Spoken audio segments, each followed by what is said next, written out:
Seção 4ª. Da promessa de fato de terceiro. Art. 439. Aquele que tiver prometido fato de terceiro responderá por perdas e danos, quando este o não executar. Parágrafo único.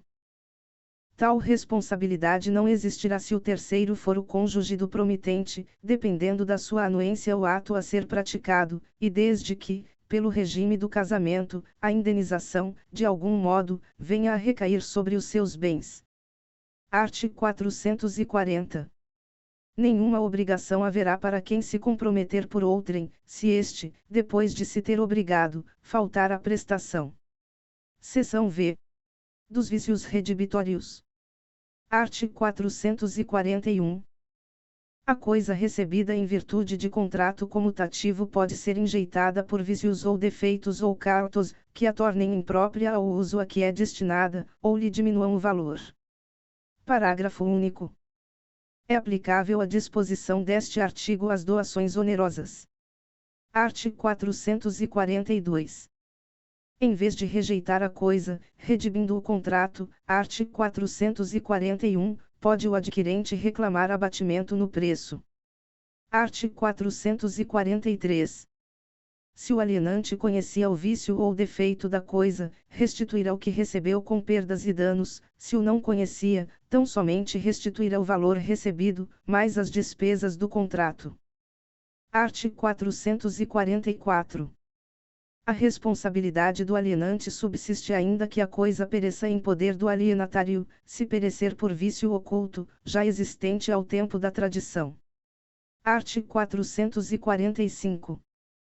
O adquirente decai do direito de obter a redibição ou abatimento no preço no prazo de 30 dias se a coisa for móvel, e de 1 ano se for imóvel, contado da entrega efetiva; se já estava na posse, o prazo conta-se da alienação, reduzido à metade. Quando o vício, por sua natureza, só puder ser conhecido mais tarde, o prazo contar-se-á do momento em que dele tiver ciência, até o prazo máximo de 180 dias, em se tratando de bens móveis, e de 1 ano, para os imóveis. 2. Tratando-se de venda de animais, os prazos de garantia por vícios ou cartos serão os estabelecidos em lei especial, ou, na falta desta, pelos usos locais, aplicando-se o disposto no parágrafo antecedente se não houver regras disciplinando a matéria. Art. 446. Não correrão os prazos do artigo antecedente na constância de cláusula de garantia, mas o adquirente deve denunciar o defeito ao alienante nos 30 dias seguintes ao seu descobrimento, sob pena de decadência. Seção 6ª. Da evicção. Art. 447.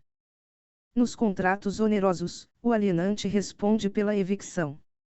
Subsiste esta garantia ainda que a aquisição se tenha realizado em asta pública. Art. 448. Podem as partes, por cláusula expressa, reforçar, diminuir ou excluir a responsabilidade pela evicção. Art. 449. Não obstante a cláusula que exclui a garantia contra a evicção, se esta se der, tem direito o evicto a receber o preço que pagou pela coisa evicta, se não soube do risco da evicção, ou, dele informado, não o assumiu. Art. 450. Salvo estipulação em contrário, tem direito o evicto, além da restituição integral do preço ou das quantias que pagou. E, a indenização dos frutos que tiver sido obrigado a restituir. Segunda, a indenização pelas despesas dos contratos e pelos prejuízos que diretamente resultarem da evicção. Terceira, as custas judiciais e aos honorários do advogado por ele constituído. Parágrafo único. O preço, seja a evicção total ou parcial, será o do valor da coisa, na época em que se evenceu, e proporcional ao desfalque sofrido, no caso de evicção parcial. Art. 451. Subsiste para o alienante esta obrigação, ainda que a coisa alienada esteja deteriorada, exceto havendo dolo do adquirente. Art. 452. Se o adquirente tiver auferido vantagens das deteriorações, e não tiver sido condenado a indenizá-las, o valor das vantagens será deduzido da quantia que lhe houver de dar o alienante. Art. 453. As benfeitorias necessárias ou úteis, não abonadas ao que sofreu a evicção, serão pagas pelo alienante. Art. 454. Se as benfeitorias abonadas ao que sofreu a evicção tiverem sido feitas pelo alienante, o valor delas será levado em conta na restituição devida. Art. 455. Se parcial, mas considerável, for a evicção, poderá o evicto optar entre a rescisão do contrato e a restituição da parte do preço correspondente ao desfalque sofrido. Se não for considerável, caberá somente direito à indenização. Art. 456. Revogado pela Lei N. Graus 13.105, de 2015, vigência. Art. 457. Não pode o adquirente demandar pela evicção, se sabia que a coisa era alheia ou litigiosa. Seção 7ª. Dos contratos aleatórios. Art. 458. Se o contrato for aleatório, por dizer respeito a coisas ou fatos futuros, cujo risco de não virem a existir um dos contratantes assuma, terá o outro direito de receber integralmente o que lhe foi prometido, desde que de sua parte não tenha havido dolo ou culpa, ainda que nada do avançado venha a existir. Art. 459. Se for aleatório, por serem objeto dele coisas futuras, tomando o adquirente a si o risco de virem a existir em qualquer quantidade, terá também direito o alienante a todo o preço, desde que de sua parte não tiver concorrido culpa, ainda que a coisa venha a existir em quantidade inferior à esperada. Parágrafo único. Mas, se da coisa nada vier a existir, alienação não haverá, e o alienante restituirá o preço recebido. Art. 460. Se for aleatório o contrato, por se referir a coisas existentes, mas expostas a risco, assumido pelo adquirente, terá igualmente direito o alienante a todo o preço, posto que a coisa já não existisse, em parte, ou de todo, no dia do contrato. Art. 461. A alienação aleatória a que se refere o artigo antecedente poderá ser anulada como dolosa pelo prejudicado, se provar que o outro contratante não ignorava a consumação do risco, a que no contrato se considerava exposta a coisa.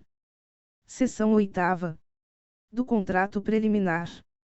Art. 462. O contrato preliminar, exceto quanto à forma, deve conter todos os requisitos essenciais ao contrato a ser celebrado. Art. 463. Concluído o contrato preliminar, com observância do disposto no artigo antecedente, e desde que dele não conste cláusula de arrependimento, qualquer das partes terá o direito de exigir a celebração do definitivo, assinando prazo a outra para que o efetive. Parágrafo único. O contrato preliminar deverá ser levado ao registro competente. Art. 464. Esgotado o prazo, poderá o juiz, a pedido do interessado, suprir a vontade da parte inadimplente, conferindo caráter definitivo ao contrato preliminar, salvo se a isto se opuse a natureza da obrigação. Art. 465. Se o estipulante não der execução ao contrato preliminar, poderá a outra parte considerá-lo desfeito, e pedir perdas e danos. Art. 466. Se a promessa de contrato for unilateral, o credor, sob pena de ficar a mesma sem efeito, deverá manifestar-se no prazo nela previsto, ou, inexistindo este, no que lhe for razoavelmente assinado pelo devedor. Seção 9ª. Do contrato com pessoa a declarar. Art. 467. No momento da conclusão do contrato, pode uma das partes reservar-se a faculdade de indicar a pessoa que deve adquirir os direitos e assumir as obrigações dele decorrentes. Art. 468. Essa indicação deve ser comunicada à outra parte no prazo de 5 dias da conclusão do contrato, se outro não tiver sido estipulado. Parágrafo único. A aceitação da pessoa nomeada não será eficaz se não se revestir da mesma forma que as partes usaram para o contrato. Art. 469. A pessoa, nomeada de conformidade com os artigos antecedentes, adquire os direitos e assume as obrigações decorrentes do contrato, a partir do momento em que este foi celebrado. Art. 470. O contrato será eficaz somente entre os contratantes originários. E, se não houver indicação de pessoa, ou se o nomeado se recusar a aceitá-la. Segunda, se a pessoa nomeada era insolvente, e a outra pessoa o desconhecia no momento da indicação. Art. 471. Se a pessoa a nomear era incapaz ou insolvente no momento da nomeação, o contrato produzirá seus efeitos entre os contratantes originários. Capítulo 2. Da extinção do contrato. Seção I. Do distrato. Art. 472. O distrato faz-se pela mesma forma exigida para o contrato. Art. 473. A resilição unilateral, nos casos em que a lei expressa ou implicitamente o permita, opera mediante denúncia notificada à outra parte. Parágrafo único. Se, porém, dada a natureza do contrato, uma das partes houver feito investimentos consideráveis para a sua execução, a denúncia unilateral só produzirá efeito depois de transcorrido prazo compatível com a natureza e o vulto dos investimentos. Seção 2. Da cláusula resolutiva. Art. 474. A cláusula resolutiva expressa opera de pleno direito, a tácita depende de interpelação judicial. Art. 475.